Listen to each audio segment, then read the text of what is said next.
हमारे शहबाज शरीफ साहब वज़ीर आज़म ने यह कहा है कि ट्रंप साहब जो हैं वो अमन के अलंबरदार हैं। आपको लगता है कि वो अमन बर्पा कर रहे हैं, जो कि गज़ा की सूरत हाल को देखकर या फिर यूक्रेन मामलात, ये सारी चीज़ों को देखकर आपको क्या लगता है ट्रंप कहाँ पे खड़ा है?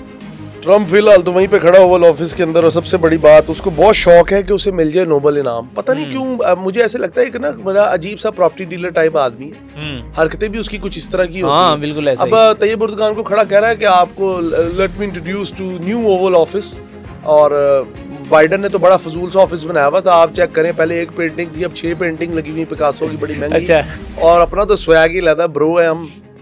वो ना एक शोधा आदमी नहीं होता, अमीर आदमी का बच्चा, ठीक है, जिसको गाड़ी मिल जाए तो ठोक दे, ठीक है, सामने घर मिले तो उसको खराब कर दे, उस इस मिजाज का बंदा है। थोड़ा सा वो फुल ऑफ हिमसेल्फ है, ठीक है, अपने अलावा किसी को कुछ समझता नहीं, और ऊपर से अमेरिका का सदर बन गया तो दिमाग तो खराब होना फितरती बात। अच्छा, अब उन्हें कहना अमन का दाई ये ऐसे ही है कि पाकिस्तान है, ठीक है, डोनाल्ड ट्रंप ने पाकिस्तान इंडिया की जंग रुकवाई, और भी जंगें रुकवाई, अजरबैजान और आर्मेनिया का नकोरना काराबाग का जो इवेंट है उसको रिजॉल्व कराया, उसके अलावा लेकिन साथ साथ दुनिया में सबसे ज्यादा अमेरिका जंगे लगवाता है। अफगान जंग किसने लगवाई, वियतनाम वॉर किसने लगवाई, पनामा वॉर किसने लगवाई, वेनेजुएला पे किसने बम गिराए।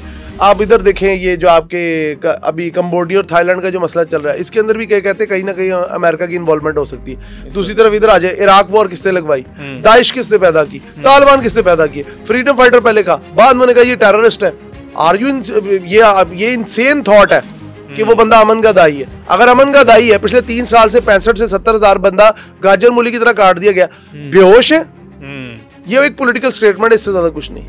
मैं ऐसे पॉलिटिकल स्टेटमेंट कहूंगा कि सिर्फ वो कहते हैं ना, एक थोड़ा सा रिस्पेक्ट देने के लिए उन्होंने कह दिया, दैट्स इट।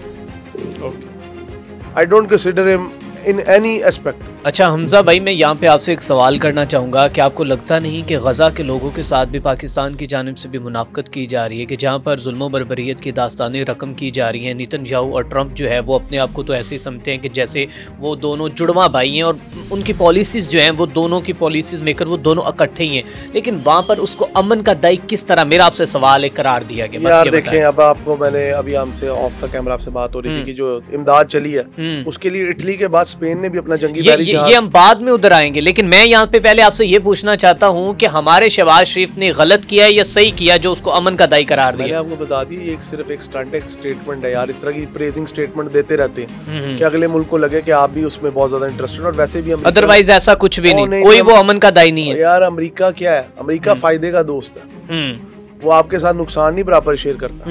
अच्छा, आपने बात की, जब हमने देखा कि अफगानिस्तान में और सोवियत यूनियन और सारे मामला जो हुए, जब लाल मस्जिद के अंदर तालिबान रहे, तो उस वक्त तो हमसे फ़ायदा था अमेरिका को, अब अमेरिका को हमसे क्या फ़ायदा है?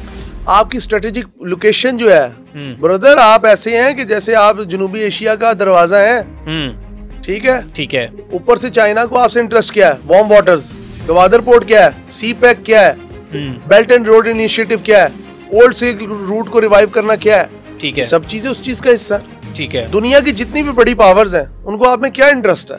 पाकिस्तान क्यों हमेशा वो रहता है, क्या लेते हैं, मौजूए बहस, मौजूए सुखन रहता है? उसके पीछे बहुत बड़ी वजह आपकी स्ट्रेटेजिक लोकेशन, ठीक है, वो आपकी, वो कहते हैं दुनिया की कमजोरी है वो। इसी वजह से दुनिया की जो भी बड़ी पावर है वो छोटी है या बड़ी है। थोड़ा सा पिछला ये कवर कर लें कि जो टर्की के साथ अमेरिका का मुआहदा हुआ है, उसका पाकिस्तान को क्या, हमारे देखने वाले व्यूअर्स को क्या फायदा होने जा रहा है, क्या इन्फॉर्मेशन को? तो कोई फायदा नहीं होगा ऑब्वियसली। मतलब थोड़ा सा होता है ना कि यार हमने अगर बात की है कि तुर्की जो है वो इस तुर्की चले एक इस्लामी मुल्क है और बड़ी एक अच्छी सतह पे खड़ा हुआ है, तो उसका फिर भी कोई बेनिफिट बताए ना।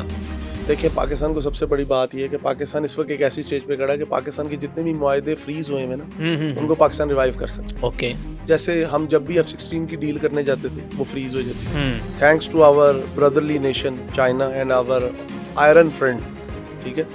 चाइना जिसने हमारे साथ, जिसे कहते हैं ना टेस्टेड फ्रेंड है, जिसने हमारा हर जगह साथ दिया, उसने हमें J-10Cs दे दिए, वरना हमारे तो दिफाई मुआहदे खटाई में पड़ गए थे। अच्छा। क्या हालत थी हमारी, हमें अपने जहाजों के पुर्जे तक नहीं मिलते थे टाइम पे। अब ये कि अमेरिका हो सकता है हमारी डील्स रिवाइव कर दे, ठीक है। हमारी एक अटैक हेलीकॉप्टर्स की डील है, वो पड़ी हुई है खटाई में, हमारे और बड़े मामला है खटाई में पड़े। दूसरा, डोंट फॉरगेट, अमेरिका पाकिस्तान का सबसे बड़ा एक्सपोर्ट ट्रेड पार्टनर है, बिगर देन चाइना। अच्छा, चाइना हमारे मुल्क में चीजें बेचता है, हमसे लेता बहुत थोड़ी है। बहुत थोड़ी है। अमेरिका हमारे से बहुत ज्यादा खरीदता है चीजें। ओके, इसमें हमारी भी कुछ कोताहियां हैं, लेकिन चले लेट्स बी फेयर कि अब इस वक्त सबसे बड़ा ट्रेड पार्टनर हमारा अमेरिका है और उन्होंने हमारे पे टैरिफ भी कम लगाया है बनिस्बत इंडिया के। तो इस चीज को हमें थोड़ा सा देखना चाहिए, क्योंकि मुआहदे जो हैं वो मुल्कों की जो बायलैटरल सतह पे जो मामलात होते हैं उसी का एक नतीजा होता है।